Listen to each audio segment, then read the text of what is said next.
My YouTube channel law official. इस video में आप डिस्कस करेंगे discharge of security from its obligation, under what condition securities obligations coming to end. आमतौर पे जो गारंटी अगर उस पर पार्टीज़ ने एक्ट करना स्टार्ट कर दिया तो ऐसी गारंटीज इरिवोकेबल होती है, मतलब ऐसी गारंटी नहीं रिवोक की जा सकती है बाय दी सिक्योरिटी। बट अगर कोई कंटिन्यूइंग गारंटी है सो उसको जो सिक्योरिटी है उसको रिवोक कर सकता है as to the future transactions by giving the notice to the creditor. मतलब वो क्रेडिटर को एक नोटिस देके ऐसी कंटिन्यूइंग गारंटी को वो रिवोक कर सकता है, मतलब कैंसिल कर सकता है। जिस चीज़ की उसने गारंटी दी, सिक्योरिटी ने गारंटी दी थी, उसके to the future transactions further उसको अब एंड कर दिया जाएगा। सो ये जो फर्स्ट था by revocation mean by cancelling the guarantee. दूसरा है by the death of the security. देखिए हम जानते हैं जो कॉन्ट्रैक्ट ऑफ गारंटी वो ट्राईपार्टेट कॉन्ट्रैक्ट ऑफ गारंटी है जिसमें 3 पार्टीज़ होती हैं, क्रेडिटर, सिक्योरिटी और प्रिंसिपल डेटर। अगर एसेंशियल्स देखा जाए कॉन्ट्रैक्ट ऑफ गारंटी की तो उसमें ये आप पढ़ेंगे कि जो मैंने वीडियो भी बनाई है उस पर जब देखेंगे तो उसमें बताया गया है कि वैलिड कॉन्ट्रैक्ट होना चाहिए, 3 पार्टीज़ होनी चाहिए और प्राइमरी लाइबिलिटी होनी चाहिए, सेकेंडरी लाइबिलिटी होनी चाहिए।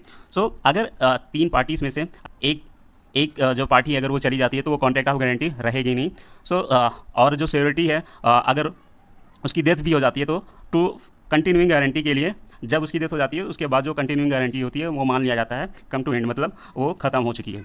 दूसरा है बाय वेरिएंस। इसका मतलब है कि अगर बिना सिक्योरिटी के कंसेंट के प्रिंसिपल डेटर और क्रेडिटर मिलकर कॉन्ट्रैक्ट में कोई चीज़ चेंजेस कर देते हैं, कोई चीज़ मॉडिफाई कर देते हैं, अल्टर कर देते हैं, तो उसके बाद से जो गारंटी होगी उस गारंटी से डिस्चार्ज मान लिया जाएगा सिक्योरिटी, सिर्फ अगर ऐसे चेंजेस कोई भी चेंजेस या वेरिएंस किया गया है कॉन्ट्रैक्ट में बाय द क्रेडिटर और प्रिंसिपल डेटर। जो थर्ड है बाय द रिलीज और डिस्चार्ज ऑफ द प्रिंसिपल, जो कि बात की गई है सेक्शन 134 में। इसमें बोला गया कि जो सिक्योरिटी से डिस्चार्ज हो जाएगा क्रेडिटर और प्रिंसिपल डेटर के बीच में जो कॉन्ट्रैक्ट बना है, अगर कोई ड्यूटी है प्रिंसिपल डेटर की जो उसको फुलफिल करना है, मतलब कि कोई उस पर प्रिंसिपल डेटर पे कोई अगर ड्यूटी इम्पोज की गई है कि उसको कोई एक्ट करना है या फिर बोल दिया जाता है कि प्रिंसिपल डेटर को यह पर्टिकुलर एक्ट को ओमिट करना है, तो अगर इन केस उस एक्ट को वो परफॉर्म नहीं करता है या फिर उस एक्ट को वो परफॉर्म कर देता है जिसके लिए वो मना किया गया था, तो ऐसे उस केस में भी जो सिक्योरिटी है वो डिस्चार्ज माना जाएगा। इसको हम एग्जांपल से समझते हैं, उससे हमें अच्छे से समझ में आएगा। यहाँ पे जो पर्सन ये है उसे क्रेडिटर माना जाएगा और पर्सन बी है उसे प्रिंसिपल डेटर माना जाएगा, और जो सी है जो इसको गारंटी दे रहा होगा for the contract of guarantee के लिए। इसमें एक कॉन्ट्रैक्ट करता है, मतलब कि जो क्रेडिटर है वो कॉन्ट्रैक्ट करता है बी के साथ कि अगर उसको वो फिक्स प्राइस में एक घर बना के देगा with in the stipulated time, मतलब एक फिक्स टाइम में बी को वो घर बना के देगा, जिसके लिए बी की जो ड्यूटी थी, मतलब कि जो प्रिंसिपल डेटर की जो ड्यूटी थी उसमें उसको नेसेसरी चीज़ें सप्लाई करनी थी, जैसे कि टिम्बर हो गया जो कि घर बनाने के लिए यूज़ किया जाना था। बट और यहाँ पे सी जो है वो गारंटी करता है for the performance of the contract. But इस केस में जो बी होता है, जो मतलब प्रिंसिपल डेटर होता है, वो जो क्रेडिटर को टिम्बर्स होते हैं वो सप्लाई नहीं करता है, तो ऐसे केस में जो सिक्योरिटी की जो गारंटी है वो डिस्चार्ज हो जाएगी फ्रॉम द सिक्योरिटी से। नेक्स्ट है by compromise extent of time और प्रॉमिस नॉट टू सू, जो डिस्कस किया गया है सेक्शन 135 में इसके बारे में बताया गया है। बोला गया कि अगर जो प्रिंसिपल डेटर और क्रेडिटर है, अगर प्रिंसिपल डेटर और क्रेडिटर मिलकर कोई कंप्रोमाइज़ कर लेते हैं या समझौता कर लेते हैं या प्रॉमिस कर लेते हैं टाइम को एक्सटेंड करने के लिए, या प्रॉमिस कर लेते हैं कि वो जो क्रेडिटर है वो प्रिंसिपल डेटर को सू नहीं करेगा इन केस ऑफ डिफॉल्ट। गारंटी को अगर पे नहीं कर पाता है तो अगर क्रेडिटर बोलता है कि प्रिंसिपल डेटर को सू नहीं करेगा, तो ऐसे केस में जो सिक्योरिटी है वो डिस्चार्ज माना जाएगा unless and the security assent to the such contract. मतलब हम इसको ग्राफिकली समझते हैं तब हमें ये अच्छे से समझ में आएगा। मान लीजिए ये क्रेडिटर है या प्रिंसिपल डेटर है, दोनों मिलकर एक समझौता कर लेते हैं, कंपोजिशन और पैक्ट विथ, मतलब एक दूसरे के आपस में मिलकर दोनों एक समझौता कर लेते हैं कि हम दूसरा कॉन्ट्रैक्ट बना लेते हैं, तो ऐसे केस में इस केस में भी जो सिक्योरिटी है वो डिस्चार्ज हो जाएगा फ्रॉम द सिक्योरिटी से।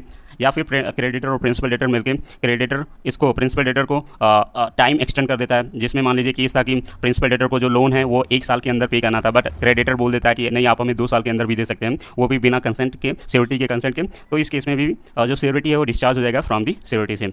और जो थर्ड है कि अगर क्रेडिटर प्रॉमिस कर देता है प्रिंसिपल डेटर से कि in case of default by the principal debtor, वो क्रेडिटर प्रिंसिपल डेटर को सू नहीं करेगा, कोर्ट में लीगल प्रोसीडिंग्स नहीं इनिशिएट करेगा, तो इस केस में भी अगर ये चीज़ें की गई हैं बिना सिक्योरिटी के कंसेंट के, तो उस केस में भी जो सिक्योरिटी है वो डिस्चार्ज हो जाएगा फ्रॉम द सिक्योरिटी से या अपने ऑब्लिगेशन से।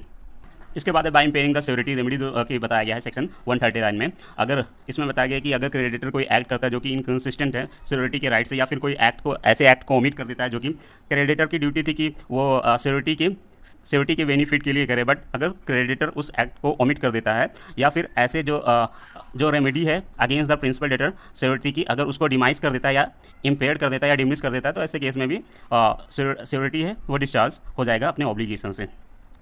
नेक्स्ट है, बात किया गया है कि इसमें जो कि सेक्शन 128 में है कि श्योरिटी की लाइबिलिटीज़ क्या है। मतलब प्रिंसिपल डेटर की जो प्रिंसिपल डेटर होता है वो उसकी प्राइमरी लाइबिलिटीज़ होती हैं, प्लस जितना क्रेडिटर प्रिंसिपल डेटर को अगर कोई लोन दिया है तो उसकी लाइबिलिटी होती है कि प्रिंसिपल डेटर की लाइबिलिटी होती है कि उस लोन को वो रीपे करे। अगर उस लोन पे कोई इंटरेस्ट भी है तो उस इंटरेस्ट को भी रीपे करे प्रिंसिपल डेटर। ये तो प्रिंसिपल डेटर की लाइबिलिटी है। बट श्योरिटी की क्या लाइबिलिटीज़ हैं ये बताया गया है सेक्शन 128 में। उसमें ये बताया गया कि जो श्योरिटी की लाइबिलिटी है वो को एक्सटेंसिव है with that of the principal debtor.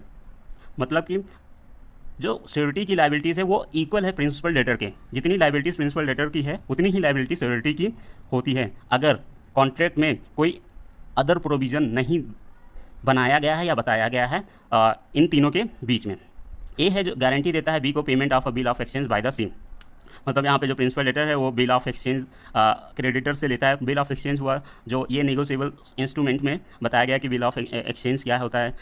इस केस में करता क्या है, जो सी है वो बिल ऑफ एक्सचेंज को डिसऑनर्ड करता है। इस केस में जो श्योरिटी होती है जिसकी लाइबिलिटी को एक्सटेंसिव है प्रिंसिपल डेटर के, इस केस में लाइबल हो जाता है क्योंकि यहाँ पे जो बिल था जो क्रेडिटर ने प्रिंसिपल डेटर को दिया था उसको डिसऑनर्ड कर दिया गया था बी के द्वारा। सो यहाँ पे जो ए है उसको लाइबल ठहराया जाता है not only for the amount of the bill but also उस पर अगर कोई इंटरेस्ट है या फिर कोई चार्ज भी ऐड किया गया है या लगाया गया है तो उस प्रिंसिपल डेटर उस केस के लिए लाइबल माना जाएगा। Liability of the surety is coextensive to that of the principal debtor. मतलब श्योरिटी और प्रिंसिपल डेटर की लाइबिलिटी है वो इक्विवेलेंट है अनलेस एंड अनटिल कोई प्रोविज़न कोई एग्रीमेंट नहीं कर रखा है उस चीज़ को लेकर।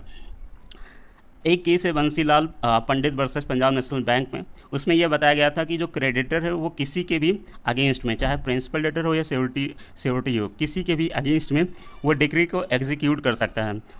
और ये नहीं कहा जा सकता कि जो प्रिंसिपल क्रेडिटर है वो सबसे पहले क्रेडिटर पर ही एक्शन लेगा, उसके बाद ही उसकी राइट श्योरिटी पे है।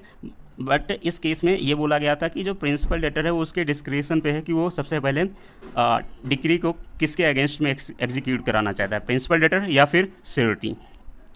सो ये था पूरा detail study of the discharge of the surety from its obligation.